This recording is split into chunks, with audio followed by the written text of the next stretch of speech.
Welcome to episode 2 of the Views from 314 Feet podcast on the Pitcher List Podcast Network. It's a glorious Monday. The weather isn't great in New York, but the sun is shining on the Yankees. And my name is Randy Wilkins, and I'm with my dog, to quote Alex Verdugo, Yankees beat reporter from The Athletic, Chris Kirshner. Chris, how are you? I'm doing well. The weather is much better here in Phoenix. We're recording this before Monday night's game, so whatever happens, if the Yankees lose 15-0 and we don't discuss it, that is the reason why. Yeah, this schedule is built off of Chris's very crazy schedule. So obviously he's traveling with the team, and we do it when Chris has that window before he has to go to the ballpark. So yes, don't yell at us or tweet at us. Why didn't you talk about the Yankees getting their butts kicked by the Diamondbacks? If that happens, or if they win 15-0, that's why we didn't sing their praises, because we didn't know that it's happening. We won't know until next week, I guess. So I know we're going to get into specific topics and players and stuff, but you being there, what was the atmosphere like? What was the clubhouse like? What was the stadium like? I want to know how Astros fans were reacting in the building after watching their favorite team get swept by the Yankees. So just help us paint the picture of what it was like from your vantage point. Yeah, I mean, the vibes are high in the Yankees clubhouse. After the game, they were listening to DMX. They were listening to the new Future and Kendrick Drake diss track like that. Wait, hold on. Can we stop for a second? Okay, so I was watching a post game and I heard the song. I think you guys were interviewing Clark Schmidt, somebody, and I heard it in the background. And the entire time, I'm like, I know Chris is there, but what this, and Brendan Cootie's there, and I know that, like, you know, he's a big hip hop aficionado, and you know. But then I'm thinking guys like John Heyman listening to this, like Randy Miller, if he's there. Yeah, I'm like, no, he wasn't there. No, he was. It's funny though, because I'm cool with Randy. I know some Yankee fans may feel differently about Randy, but I like Randy personally. But Randy's like almost 60 years old, and he's like, this music's just noise. It's just noise. You know, you didn't ask him about the big three? I did not ask him about his thoughts on the beef between Drake, J. Cole, and Kendrick. But no, it's just funny because like him and John were actually. It's funny you mentioned those two specifically because like they were in the corner just like shaking their heads at the music, and you know, I mainly just listen to rap, so I mean I like it and I know the music, but it's just funny like seeing guys like him, Randy Heyman, Pete Caldera, who's also on the beat for the Bergen Record. He was great. Yeah, he's been on the beat for like 20 years. I love Pete. He sings Frank Sinatra. Yes. Like on the side. So like he's like this music it's not for me. But it's just funny that you know the players on the team are mostly like around my age, so we have that in common. But it's just funny like seeing the older guys on the beat having to be subjected to that music for however long we were in there. We need Pete Caldera to do a cover of Like That next winter and see how he can put his own spin on the beef. That'd be great. So sorry, I cut you up. I just had to ask you about that. So yes, the vibes are high. Please let us know what else was going on. Yeah, the vibes are definitely high. The Astros fans were booing Soto like every single at bat. You know, obviously he has history in Houston with him winning the World Series with the Washington Nationals in 2019. It seems like Soto feeds off that. Some guys, you know, cower or it gets in their heads. You know, I mean, I think back to several Yankees. We don't have to name them. You know who. But yeah, I mean, it seems like he embraces that. I'm curious to see if, you know, if he has a 10 for 60 slump and it's June and the Yankees are scuffling and they're playing at Yankee Stadium. Well, you know, would he feel differently if Yankee Stadium boos him? Because they don't discriminate in the Bronx. They'll boo whoever. They boo Aaron Judge. They boo Jeter. They booed Rivera.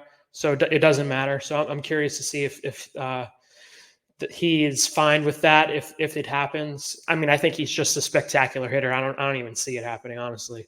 But yeah, I mean, I think everything is good right now in Yankee land. It's hard to complain about anything when you start 4-0 and you sweep the Houston Astros on the road in a building that has given them tremendous trouble over these past few years, especially in the playoffs.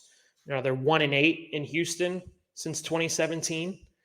So it's not a building that's been friendly to them over the past few years. So I think just the fact that they went in there opening weekend, swept a good team, they'll probably be a playoff team, Houston, I would assume. Yeah, They have the talent. I think it made a statement. It may seem crazy that it's 4 games in and we're talking about statement wins, but just considering the opponent, I do think that is a statement. And Clark Schmidt, who we spoke to yesterday, said it best. He said, "We're here. We're showing people across the league that the Yankees are back." So we'll see if it continues. They're playing another really good team in Arizona, who obviously won the National League last year and has a really, really, really deep pitching staff. They don't even have Jordan Montgomery yet. So I'm interested to see how the offense looks against a really good pitching staff in Arizona. Yeah, I think the statement made was more on the letting the entire league know. I'm not necessarily sure if Houston will take that statement and run with it, just because of their success. I mean, there's most of the guys on that team have never lost to the Yankees in a playoff series. So I think their veteran savvy and experience and their experiences with the Yankees, I'm not sure if that message will necessarily land with the Astros, but I do think the message is for the entire league that, this is a different iteration of the Yankees with a different attitude, different approach, obviously a better roster. So I agree, not that I would disagree with someone that's actually on the team and has a perspective being in the middle of it. But I do agree that it kind of puts people on notice that this team is capable of doing much more than they have certainly last year and maybe even in 22, where for a lot of people that might have felt like fool's gold for a while. This 4 games in, yes, but you could just tell just with the personnel that this feels a little bit more legit and has a better chance of really sustaining itself. So I agree with that. But at the center of it, let's just get right into it. You mentioned him, Juan Soto. I can't think of an acquisition that the Yankees have made for a player of that caliber over the last 20, 25 years. And this includes A-Rod, maybe longer, where that player made such an immediate impact on the entire organization.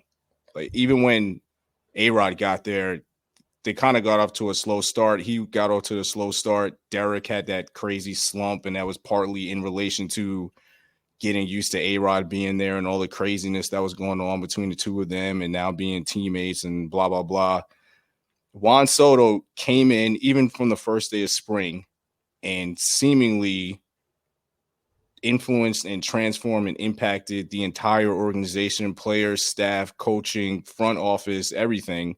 And then in the first series against your rival, just totally dominated in all aspects of the game. It was remarkable. I cannot think of a player that the Yankees acquired of such a caliber that just took over a series and was just basically saying, this is my playground.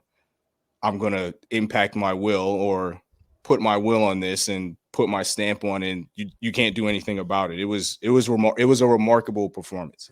Yeah, I mean, I think that's a good word to use. Remarkable, special, otherworldly, whatever you want to call it. I mean, it was all of that.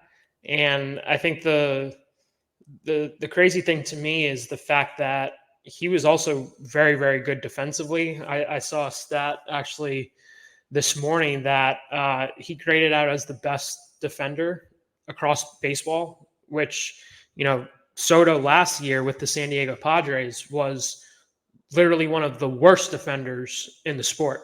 So I think that was where he made the biggest impression to me, because I knew that Soto was an incredible hitter, knew about his plate discipline, all that.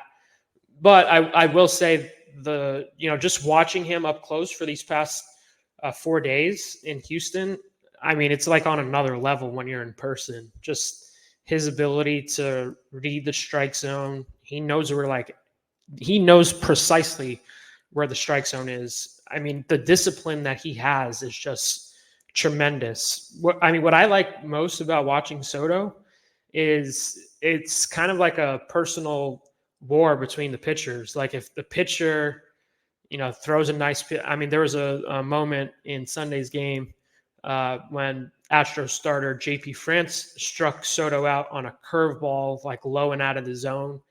Soto like walks back to the dugout, like shaking his head, like, yeah, that was like a really nice pitch. So, I mean, it's just like little things like that you don't really see often. I can't remember a Yankee doing that kind of stuff, and like, yeah, like that was a really nice pitch. I'll get you back the next time. Or even like in the at bat with Hader, where he hit the opposite field single to win the game on Sunday.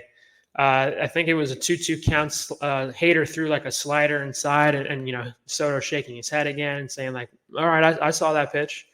Throw it again." Essentially. But yeah, I mean, it was really, really cool to see him do what he did this past weekend. It's just I think Stroman said it best when I asked Stroman. I was like, I forgot the question I asked, but essentially like, what did you think of Soto? And he's like, he's one of those players that, when my son grows up and he has kids and I'm a granddad, like I can say that I played with him. And it's kind of like, I had a similar feeling this weekend. Like, whenever I have kids and that they have kids, I can tell them, like I actually covered Soto. I think he's that special of a player. I'm very interested to see, how far this team can go. If he's not going to hit over 500, but if he has a season where he's hitting close to 300, 40 plus homers, he's right in the MVP race. I think this team has the ability to do special things. I agree. So obviously my daytime job is as a filmmaker and came up under Spike Lee. And I bring that up because there are rare moments where people have an opportunity to be around either someone that has mastered their craft or is clearly on that path to mastering their craft. And by the time I met Spike, he was already Spike and well on his way to being a master director. But you learn so many things. You learn not just the work ethic, but what the specific components of that work ethic are and how that actually translates into art and how you see it and how you get to that creation and that process of creating something great. I feel like we're in the midst of that with Soto. And I love Aaron Judge. I still think this is Aaron Judge's team. I saw somebody tweeting that all of a sudden this is Juan Soto's team. It's Aaron Judge's team. He's the captain. He's still the guy. He just, didn't have the best series, but it didn't matter. They won anyway. But Soto does things in a totally different manner. And as you mentioned or alluded to, he doesn't mind showcasing what he's thinking and allowing his emotions to be a part of his process or his journey. And I think with so many Yankees, they're probably thinking the same thing that he is when somebody throws a good pitch or they get you and it's kind of like, okay, he got me on that one, but I'm going to get it back. But part of Juan Soto's whole aura and character is, yeah, I acknowledge it, but I'm so confident that I'm letting you know this is in my memory bank. I'll be back. And to see someone who is good enough to actually bring those things out of the memory bank and have it work to his advantage later on is very unique and rare, I feel like, but also just letting us know that he's on this journey with the pitcher. Like he engages in this quote unquote battle that's going to be happening for 4 or 5, 6, however many at bats throughout the day. And it just brings a different energy. I mean, I know I'm stating the obvious here. We can all see it. It's not like that's some great insight on my part, but to just see a young master at work wearing a Yankees uniform, it's just something we haven't seen in a long time, and it's refreshing, you know? And you know that when he steps in the box, whether he gets the result or not, you know that you're going to see a competitive at bat every time. And I know we talked about this last week, but you can already see the impact of that attitude impacting the team. I saw a stat earlier with Volpe, Wells, and Cabrera, and we'll talk about them in a little while, that the three of them are seeing a full pitch more in their at bats in this series than they did last year. And I know that for Volpe, that was a point of emphasis, and Cabrera's, as you pointed out in your article in The Athletic, paying attention to Soto. Wells is also working on his craft.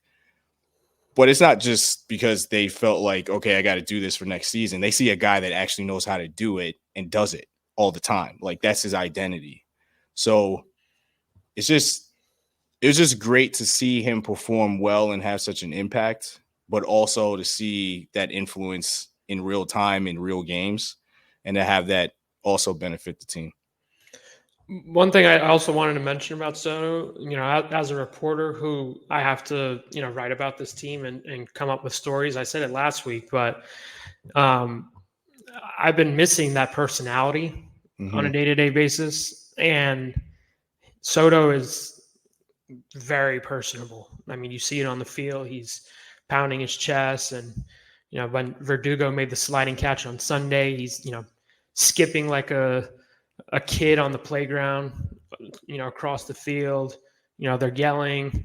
Verdugo's after the game yesterday saying like, we're dogs out here. Like I like that stuff. And I think baseball as a whole has been missing personality. I feel like you just like look across the league and you I feel like you rarely know the personalities of like the big stars, like Mike Trout. I mean, to me, he's white milk essentially. It's like the blandest. He's like the blandest guy out there, and it's like he's incredible. His whole milk. I mean, he's incredible to watch, but it's like, does he have a personality? I have no clue. Right. I have no idea. Ohtani is a separate thing because it's private, and I get the Japanese culture and all that, but I just wish baseball would showcase its personalities and embrace them. And I hope that moving forward the Yankees do embrace that, because as we both know, they're very buttoned up and corporate, and it feels like when you go to the Yankees, your personality is stripped from you. So I do hope that continues moving forward, because I feel like there are several personalities that could make the season be even more fun if they're winning, if they're embracing those personalities. So I do hope that continues. And that was something that I noted from this weekend, is just like how much fun the clubhouse seems this year. Last year, obviously they weren't a good team, but even in the beginning when, the hopes were high, it just seemed bland. There was no flavor in the clubhouse. So I do hope that continues moving forward. You didn't think Jake Bauers brought that flavor? Bauers is a very nice guy, but no shot at Bauers. No shot at Bauers. He was just the first guy that popped up in my head. So Bauers, Billy McKinney, they weren't doing much. They weren't playing like that in the clubhouse. They weren't. They actually had. They were like, if you walk into the Yankees clubhouse, like it's like right on the left, Bauers, Billy McKinney, Ian Hamilton, like Ron Marinaccio was on the other side. So it's like they were like listening to Taylor Swift and country music and whoever. Like if they were in the clubhouse and they were playing music and no one else was in there, it was like usually like country or soft rock. So then you turn into Randy Miller and John Heyman when you walk in exactly. That to me is noise. Yeah, that to me is noise. I would agree. Again, no shot at Taylor Swift. Don't want the Swifties coming after us country music. We do not want Swifties. Nah, no smoke with you guys. Yeah, I will say if the Swifties do hear that, I mean, our listenership will increase dramatically. Yeah, we'll be billionaires by then. There's one more point I wanted to bring up with Soto that I'm really curious to get your thoughts on, because I think it's more of a big picture thing. And I know there's been a lot of talk from Boone and others saying that Soto's pretty much the embodiment of what they want a Yankee to be. And he's shown that throughout the spring and then the first 4 games of the season. But for me, he's also the embodiment of this change in process. And I think that he's also the perfect guy, because he's super talented, but also process driven and like process oriented.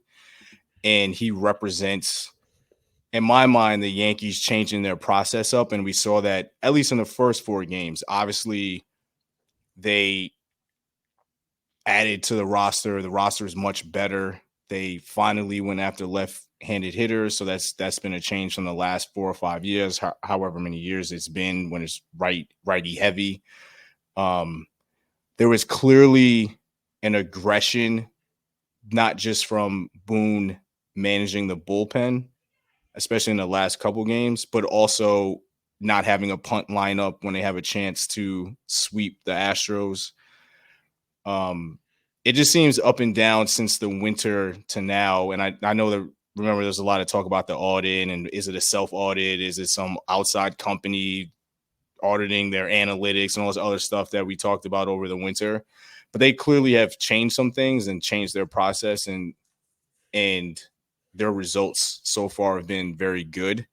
But I'm curious how you feel, if you think that that's true at all, and how Soto kind of factors into the changing of approach and mentality from the entire organization to put into this 2024 season. Well, I'll start with like the lineup construction. I definitely thought it was interesting when they posted the lineup in the clubhouse, and guys like Jahmai Jones or John Birdie weren't in there. Birdie was in there after Volpe got sick with an upset stomach, but Birdie wasn't in there initially. And usually in years past, I feel like one of the biggest complaints with Yankee fans is it's a getaway day. They got a flight to the West Coast. They got to play Phoenix today. So it's like we'll give Jahmai Jones a chance. We'll put, Trent Grisham in there and we'll see what happens. I mean, I thought it was interesting after, I believe it was Friday's game when Glaber got hurt. He got hit with the pitch on his thumb, and he was in the lineup the next day, and we're still in March. I feel like usually, we'll give Glaber the day off just to be, extra cautious. Yeah, he took himself out of the game late in the game. We'll give him a day. And he was in there. Soto, twists his ankle. I think it was the same game, and he's in there the following day. So I do think it's interesting that it's at least seemingly like going all out and trying to win every game. I do feel like it gets missed in September when, we're talking about the standings every single day. The Mariners missed the playoffs by 1 game last year. Who knows, an April game where, they had a lineup that wasn't their A lineup and they lost that game. Like, you never know. Like, sometimes these games do matter, even though it's, game 2, game 3, game 4 of the season that we're talking about. Like, they all add up to the same. So I did think that was interesting. And we asked Boone about it on Sunday before the game, because, I think all the reporters felt like, okay, like this seems different. He said that John Birdie was going to play, and he didn't. And then Boone clarified, like, I said probably will play. Like, in my two years now covering the team, whenever Boone says, yeah, probably, that means that he's playing. He's just not going to Right. 100%. It's like 99.9% that whatever he says after probably is going to happen. And then Birdie didn't play. And then he was like, yeah, well, I said probably. That doesn't mean, yeah, he's playing. But he wasn't playing because Oswaldo has been, incredible so far.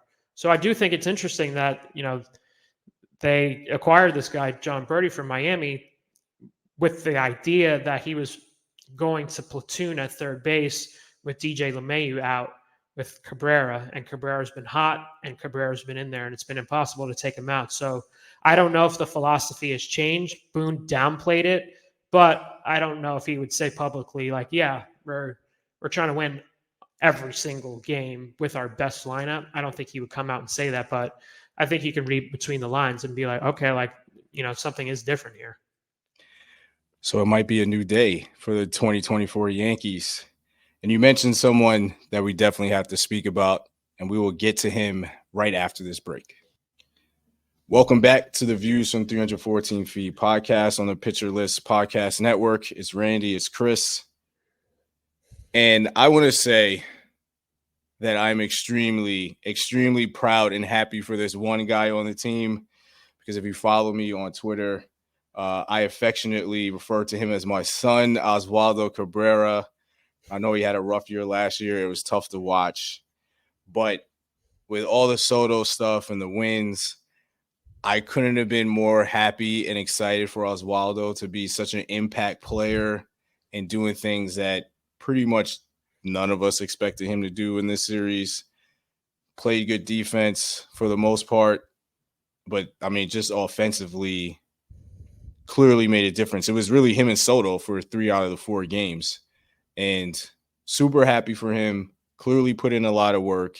Obviously, the influence of Soto was apparent, and I know you wrote a piece on Oswaldo, so tell us what you've seen and what you've noticed with Oswaldo from the middle of spring training to today.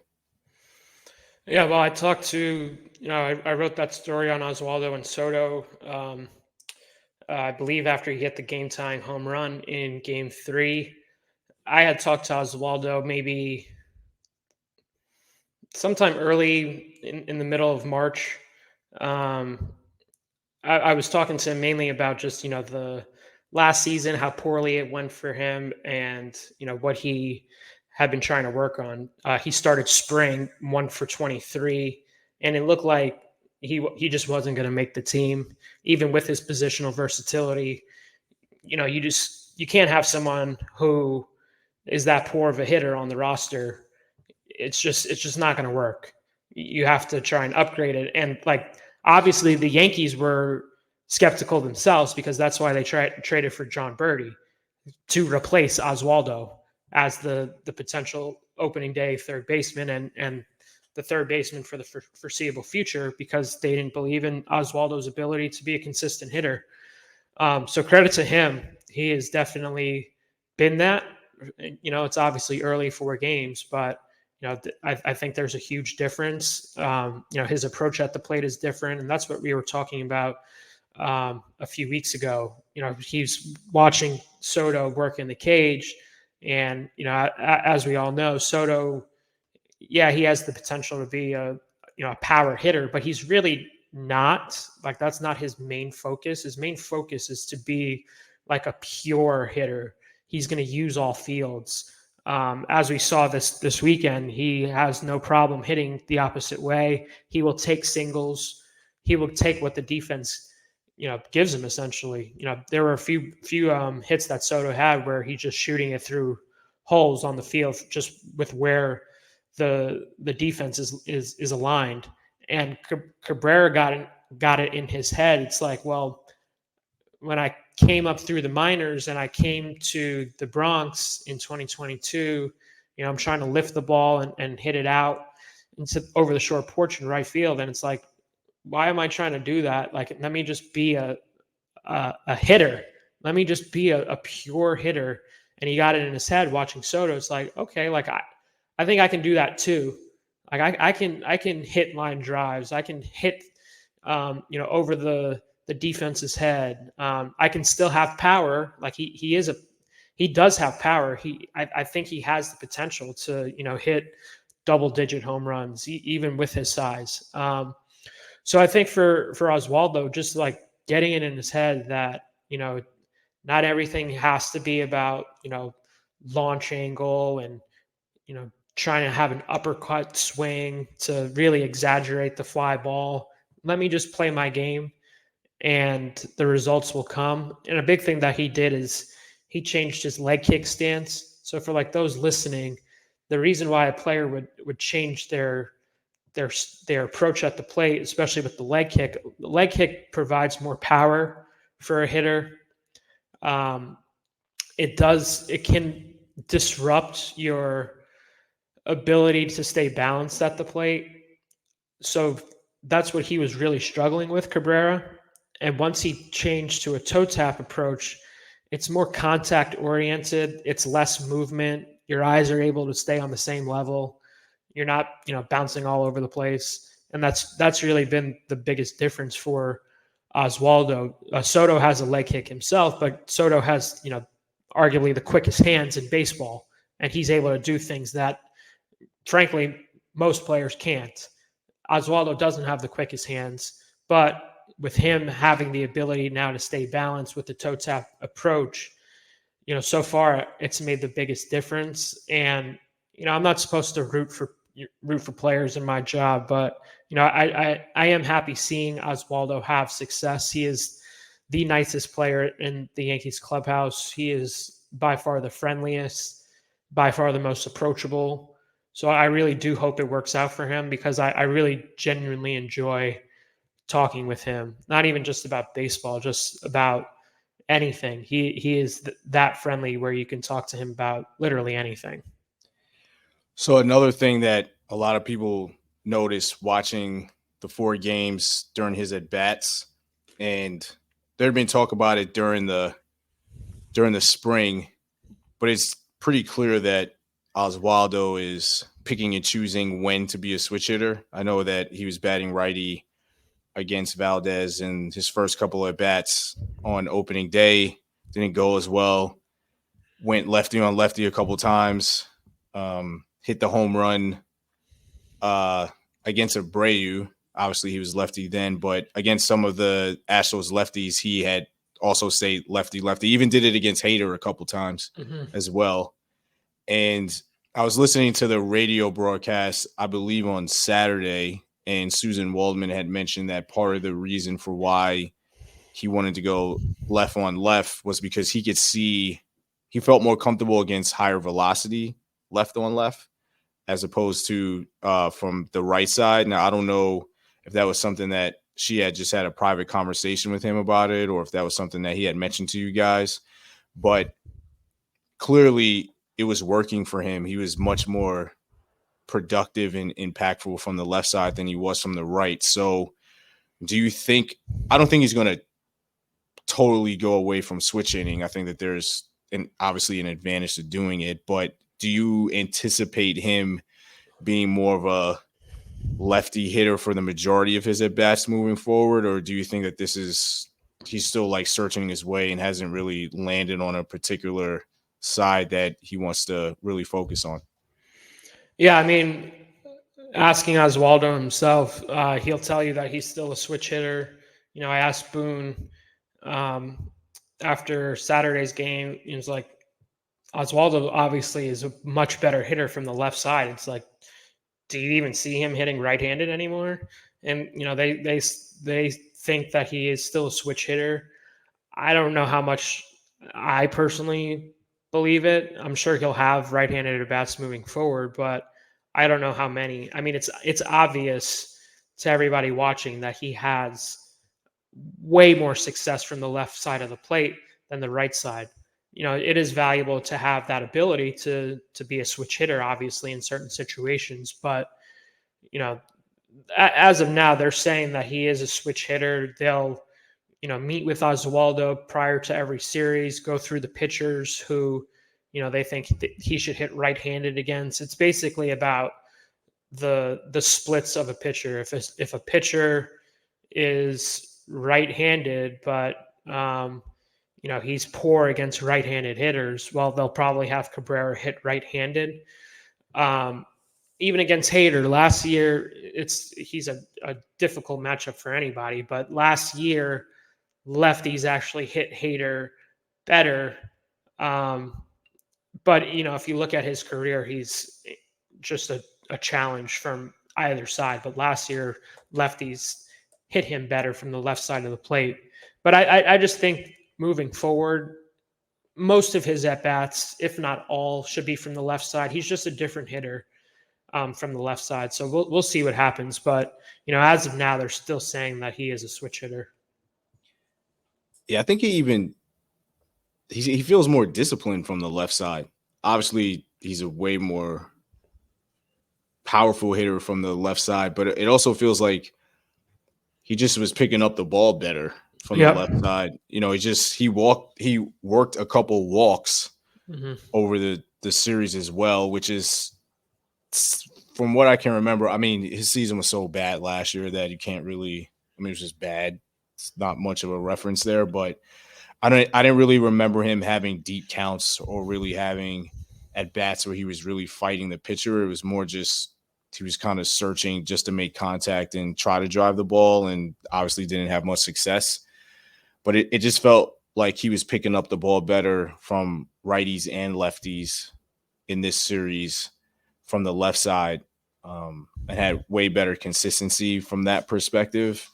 Even the strikeouts, he had good at bats. I mean, I don't really remember him having many bad at bats from the left side. It felt like he had an opportunity to do some damage every time that he came to the plate from the left side. So, yeah, I mean, hopefully for him, I root for him. I mean, I don't hide that.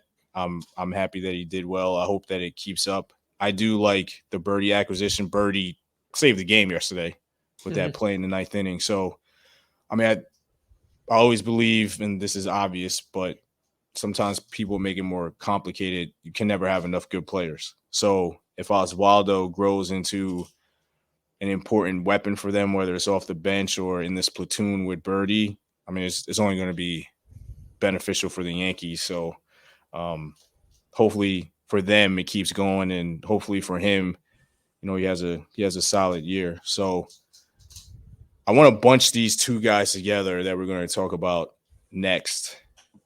Young guys, friends, obviously, Chicken Parm and the history of Chicken Parm with Anthony Volpe and Austin Wells. But I thought that both of them had fantastic series that will go under the radar just because of Soto and Oswaldo and how the series unfolded. But I thought Volpe was really good. I think that his swing changes have really made a difference. His commitment to working at bats and kind of having that Glaber jump just in terms of plate discipline. Obviously, Glaber had that big jump in walk percentage and that drop in strikeout rate last year. And it feels like Volpe might be, obviously, it's only 4 games, but it seems like there's an opportunity that he's creating for himself to do the same thing. So he was really good, but I thought Wells was really good. And it was just like in these subtle baseball ways that aren't going to scream out to you. But the bunt obviously was a big play. I thought he was good behind the plate. I thought he had good at bats. I just thought the two of them together made really solid contributions throughout the entire series that made a difference in some of these wins. Yeah, I agree with you. And I think they would have more attention if it wasn't for Soto and just what he did the entire weekend, especially Volpe. Volpe gets on base 8 times in 3 games. He didn't play Sunday because of his upset stomach.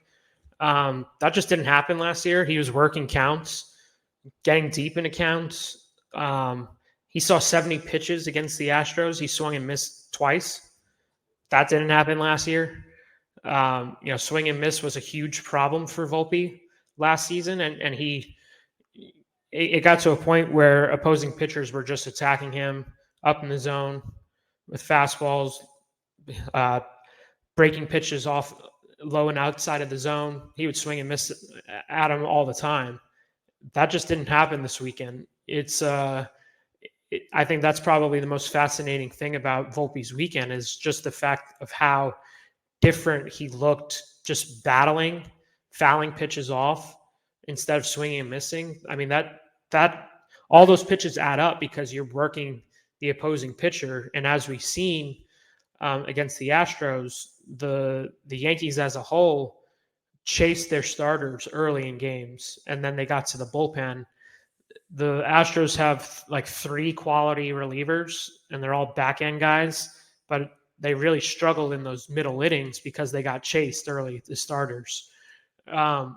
It will be interesting to see if Volpe is able to continue his ability to work pitchers. I think he's now, I don't have the stats in front of my face, but last I saw, he was like one of the, I think, top 10 in pitches per plate appearance. Again, that didn't happen last year. And I think a lot of that has to do with the swing changes he made this offseason by flattening his bat path. For Wells, I think he only played twice. Yeah, he played twice against the Astros. He worked some really big walks like Volpe. He was just working pitchers. He had an 8-pitch walk prior to Cabrera's game-tying home run in Game 3 against Abreu. That was a huge at-bat. You know, he passed the baton to Cabrera. Cabrera hits a 2-run homer, and the Yankees are back in the game. I also was very impressed with what he did behind the plate. I think pitchers really like throwing to him. That was something that last season with Kyle Higashioka, some pitchers just didn't prefer him. They didn't prefer him behind the plate. Mm-hmm. And that's part of the reason why they moved on from Higashioka. Well, so far, even going back to last September when he came up, you know, there's definitely been a bad rap about his catching ability. But just talking with pitchers since last September and in spring and now, they really think he's a good game caller. They really think he's a good receiver. You know, there are some flaws with him. He doesn't have the strongest arm. I do think, you know, if you get a team, I'm very curious to see what the Diamondbacks do. Right. They're a fast team, Right. and I'm curious to see if they're going to take advantage if Wells is behind the plate, because he just doesn't have a strong arm. But I do think his ability to receive and call games behind the plate is much more advanced than what it was a couple of years ago when he was coming up through the minor league system. So I think it was an encouraging weekend for those two guys, and for the Yankees to really be their best. Like, they need those two guys to step up and have good seasons. If they have good seasons, those two guys, the Yankees could be extremely dangerous because we know what Soto's going to do. We know what Judge will eventually do. We know what Glaber will eventually do. But if they get guys like Volpe, Cabrera, Wells to be average hitters, even just average hitters, it's going to go a long way for the Yankees this year. Yeah, I mean, I gave my bold prediction, and with Volpe being a top 5 shortstop, I think, again, I don't know if he'll get to that level this year, but I feel extremely confident that he's going to be in that group of players that you mentioned. I think Volpe's really good, and I know he caught a lot of flack because people want to obsess over OPS and batting average, which is fine and valid, and I get it, and I'm not debating what the numbers say. But I think when you're a 21-year-old rookie who skips an entire level, who is meant to be a supporting piece on a team that has title aspirations and everything is crumbling around you, and then all of a sudden you kind of become one of the centerpieces of the lineup when you're probably not ready for that, and still come away with a 2020 season and a Gold Glove, whether it should have gone to him or not, he put himself in that position. I think that's a really strong start for him to build on in a season like this. So, I mean, I'm all in on Volpe. I think that he's going to be one of those like core players sooner than later. And I feel like he got off to a really good start. And speaking of good starts, maybe not in the way that you would anticipate it, but a player that made a pretty good impression on everybody, Alex Verdugo. And the Yankees finally having an actual left fielder on their roster and on the field and making defensive plays. clearly made a huge difference in this series.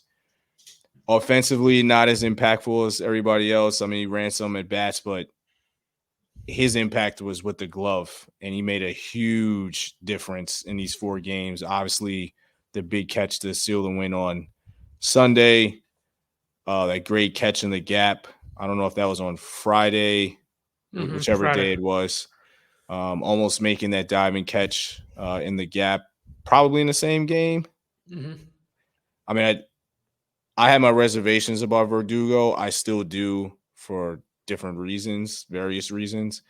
But his glove was tremendous, and his energy was great. And I know you wanted to talk about his defense. Yeah, I mean, it was such a disaster last season in left field. How many times I watched Jake Bowers and Isaiah Kiner-Falefa, Cabrera, Franchi, Willie Calhoun, whoever, my mom, Jeez, that's my a bad grandma, list. They were like running in everybody. the opposite direction sometimes of the fly I ball. mean, like everybody played left field last season. It was a joke. Um, it's just different in left field, and it's important because left field is a big position in Yankee Stadium, especially. Um, and I think just having a competent outfielder, someone who actually plays outfield, not Jake Bowers, who's the first baseman, and Cabrera, who's an infielder, Kiner-Falefa. I mean, he was in left field.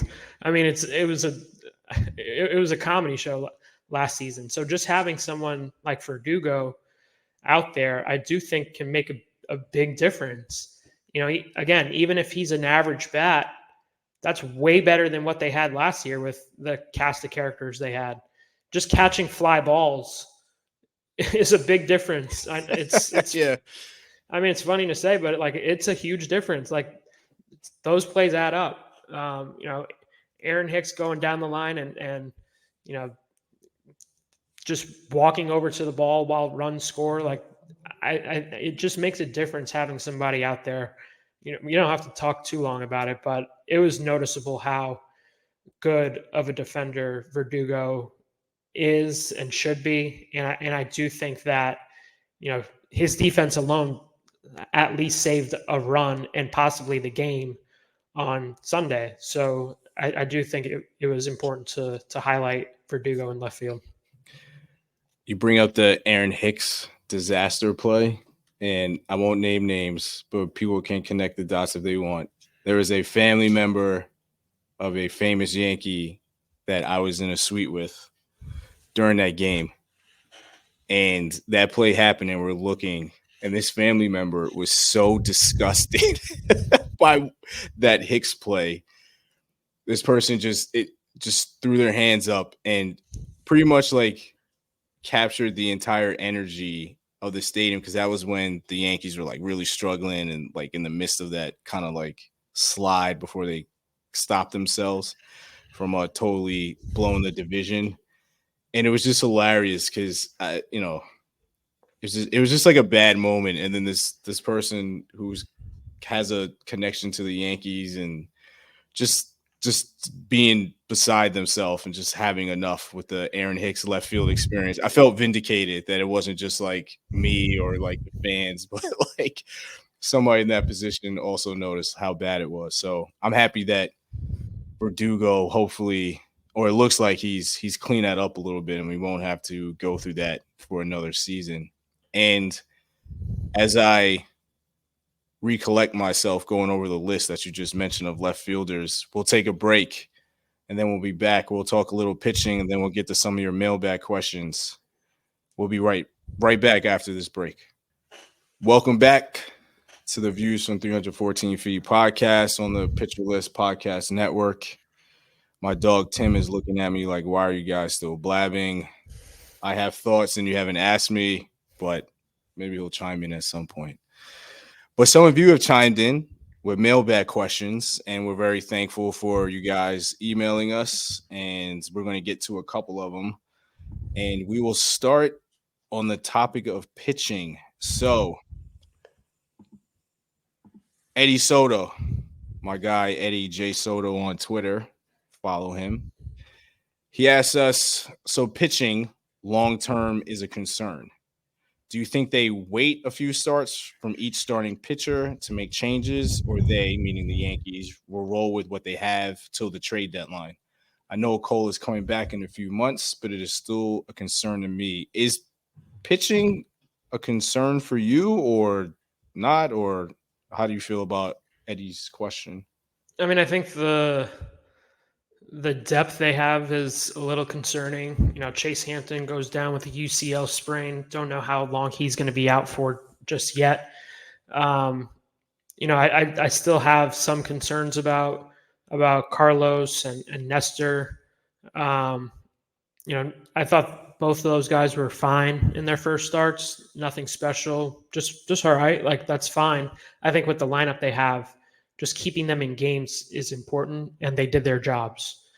I Nothing I saw from Clark Schmidt on Sunday told me that this guy can't take the step forward that we talked about in our first episode. I thought he was good. You know, I'm curious to see how Luis Heel looks tonight because I do think that he has the potential to be like incredible. I'm very curious to see what he looks like. I'm not that concerned just with the rotation right now. I think it has the potential to be fine. You know, if they need outside additions, you know, they're obviously going to have to wait until the trade deadline at this point. It's hard to make trades this early in the season. So they're going to roll with what they have. You know, I thought Stroman was really good. He probably had the best outing out of the four pitchers. Yeah. Not probably. He did have the best outing. Um, I think they have the potential to be a good rotation with Cole sideline, and once Cole comes back, I think you know some of these questions that we have go away. But as of now, I think they should be fine. Yeah, I agree.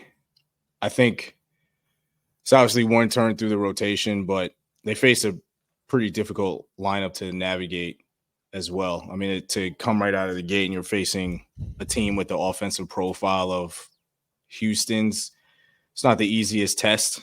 I thought that, like you said, I thought they did fine. I thought the one positive is that they all battled. Mm-hmm. It was kind of bend not break defense in pitching. Defense more like in a football sense, but I thought that they made the pitches that they needed to make, as opposed to the Astros not always making the pitches that they needed to make. And I thought that that was a big difference in the series. I also think that as long as they can keep the offense in the game and allow the bullpen to be an impact from game to game, the starting pitching will be fine. I just think that they can't lose the games early on, if that makes sense. And I feel confident from what we've seen so far. Again, it's early. That's always the context for this, but the offense will be plenty fine and probably give themselves an opportunity to come back or establish an early lead. And I think the bullpen is going to be a weapon again. I mean, there's just endless guys just executing and different looks, and the bullpen was really impressive. So I just think the rotation just needs to do its job and keep everybody else in the game and everybody else to take care of it. And they're more than capable of doing that and more. I thought Rodon responded well as the game went on, and when he needed to make pitches, he did so. I thought Stroman was really good and got bit by bad defense. He probably could have gone 7 in that game if there was better defense behind him. And I agree with Clark. I picked him up on my fantasy team, like you suggested last week. I think we were both in agreement that we feel like he can take the next step. I thought he was really good yesterday until, you know, the third time through the order, which we're going to have to watch. And I think that that's true for a lot of pitchers, but we're going to have to see it with him, and he's going to have to get better at that. But again, the third time through the order was Altuve, Jordan, Kyle Tucker. You know, that's not easy. So yeah, I don't really have a concern right now, but I agree about the depth. They're going to have to address the depth. Even when Cole comes back, I feel like they just need one more pitcher, even if it's on the back end, just to protect themselves, because I strongly doubt they'll be healthy the entire year. So I also think it's important to shout out the bullpen. They were spectacular. against Houston. 15 and a third innings, 0 runs. Ian Hamilton looked unreal. Yes. Loizaga was all right. I didn't think he had his best stuff, but he was still good. Birdie was really good. Birdie came in and he was. I think he's incredible. I think he's going to be really good. They have a lot of depth back there. I think it was stupid that it was MLB Network put out their top 10 bullpens coming into the season, and the Yankees weren't on there. The Yankees always have a good bullpen. They pick up a guy off the street like Ian Hamilton, and Hamilton is now one of the best relievers in baseball. So there's no reason to doubt the Yankees bullpen. If there's one thing, even if you're the biggest Yankees hater out there, you have to give them credit for what they do in the bullpen, because they just find these guys who nobody has heard of and turn them into stars. Clay Holmes was atrocious with the Pirates. Right. He was shaky this weekend, but I still don't really get the Clay Holmes hate, because if you look at his numbers since he's been with the Yankees, he's one of the best pitchers in baseball. If you just look at the statistics, I get he's not Mariano Rivera, but nobody is. Right. So I think the bullpen definitely should also alleviate some concerns that people may have about the rotation, because I think those guys will keep them in games. Yeah, for sure. And they're adding Jake Cousins and his nasty slider to that bullpen. So, there's another guy that they're probably just going to tweak, do some things here and there, and then he's probably going to be filthy like the rest of them. So, the bullpen is really good, and MLB Network was playing themselves with that one. I didn't understand that. Although I will say I miss Wandy, and Wandy should have been a Yankee for life. That's just my personal preference. But shout out to the Yankees bullpen, and shout out to Wandy forever. Okay, next question. Andrew Tweedy gives us a bunch of compliments. So thank you, Andrew. Thank you for supporting us. Very happy about that, and glad you enjoyed the first episode and hopefully the rest of the episodes. So there was an interaction with someone on Twitter asking if Giancarlo Stanton goes 1 for 5 with a home run, is it a good game? Kind of felt like bait, but maybe not. Who knows? But that leads to Andrew's question. I'm wondering how you guys think about success for different types of hitters, particularly on the Yankees.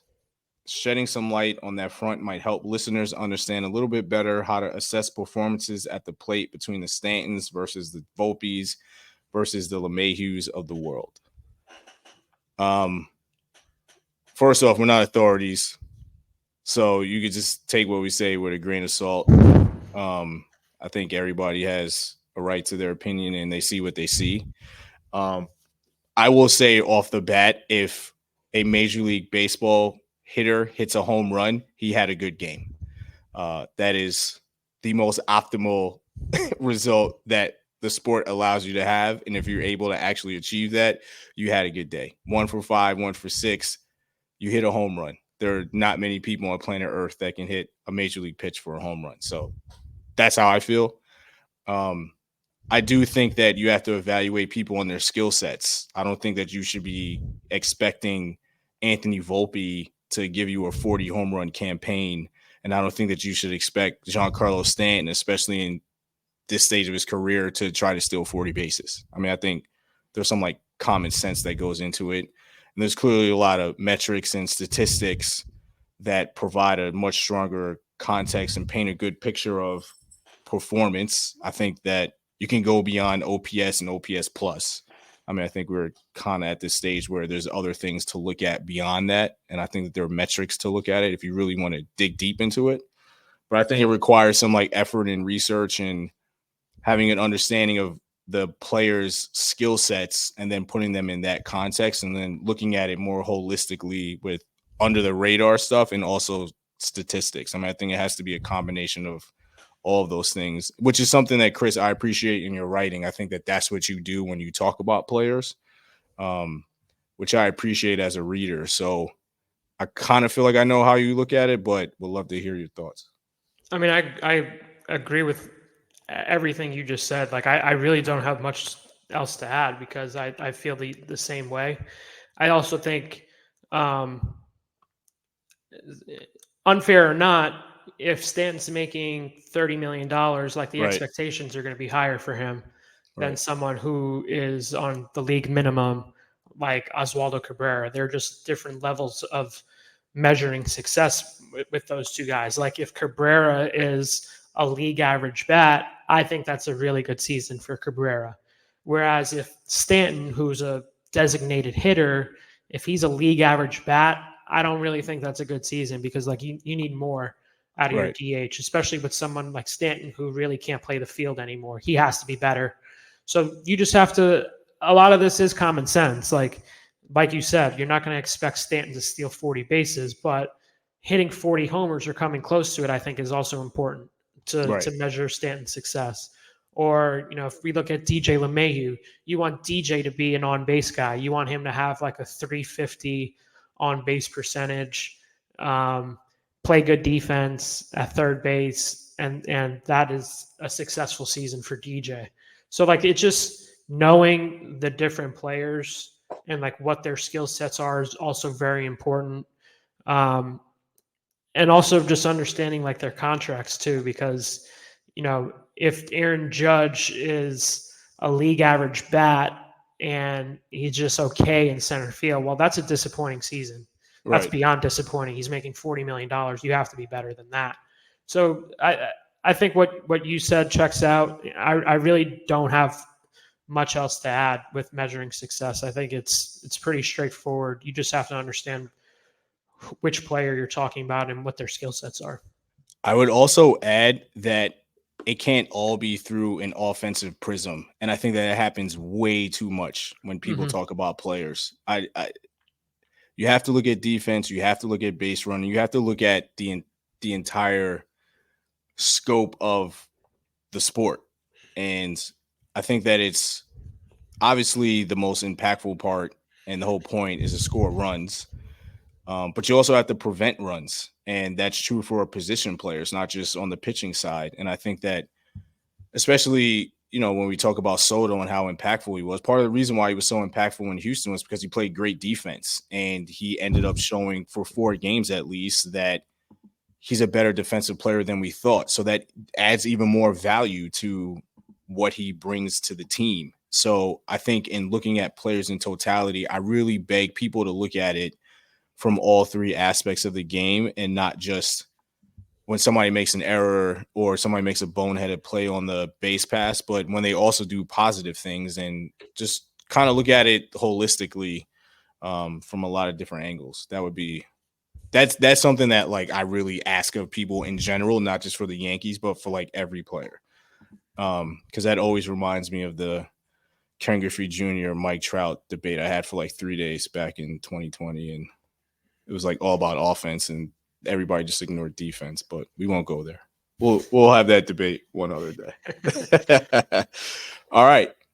So, I don't know this person's name because he or she did not include it, but it is Jay Arena or Jay Reyna, as I won't say the whole email to protect you. How long a runway do you give players before forming opinions? When does performance go from small sample size to real? And then this person talks about the 4 lineups and being aggressive with the lineups and playing the hot hand with Oswaldo. What do you think about that? When do we start really saying that, okay, this is how the season is going for a player? Like 6 weeks. I mean, it's a long season, so it's not going to be 4 games. Like again, we're not giving Oswaldo the MVP after 4 games, but can he do this for a month and a half? If it's mid-May and Oswaldo's still hitting, over 300 or even close to it, like yeah, I think that's something to note for sure. So just because of how long the season is, again, it's 162 games.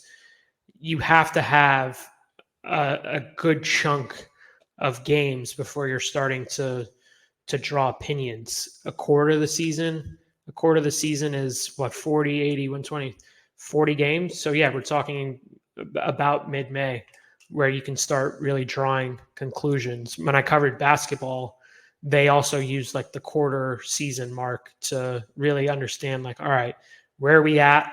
It's game 20 of 82. Where are we at in the season? You know, are we trending in the right direction? What's going well? What's not? What do we need to fix?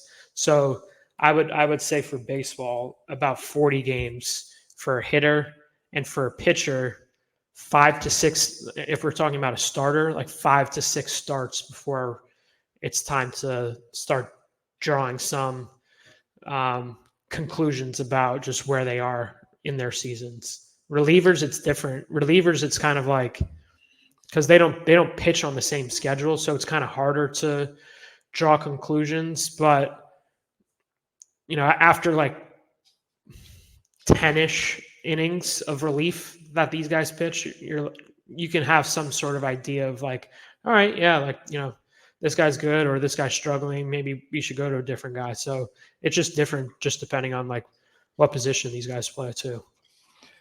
I agree. I don't really have much to add to that one.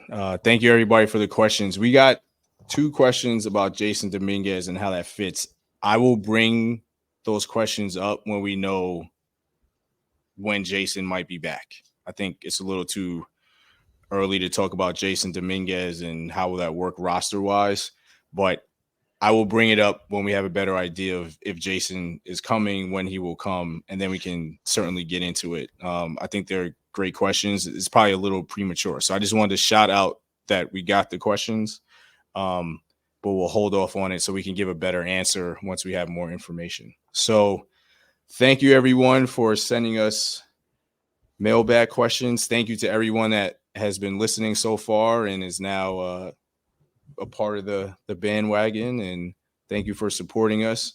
We're going to in the near future try to get some guests on as well and come up with more things to make the podcast even better. Please follow us and subscribe on all your favorite podcast platforms. If you feel like giving us a 5-star review, we would greatly appreciate it. Thank you for listening. Chris, have a good time out in Arizona. I hope that you packed enough clothes and that you'll be back in New York in no time. And hopefully the Yankees, by the time you hear this, will still be undefeated and go like 10-0 or whatever it is, 11-0. That would be great. Then we'd have a lot of even more positive stuff to talk about. Chris, any last words? No, I'm excited to check off another ballpark of mine. I've never been to Chase Field, so I think this is ballpark 22, 21 for me. So nice. Excited to check another one off. Nice. All right. So thank you, everybody, for listening. We'll be back next week with another episode. Thank you for checking us out, and we will speak to you next week.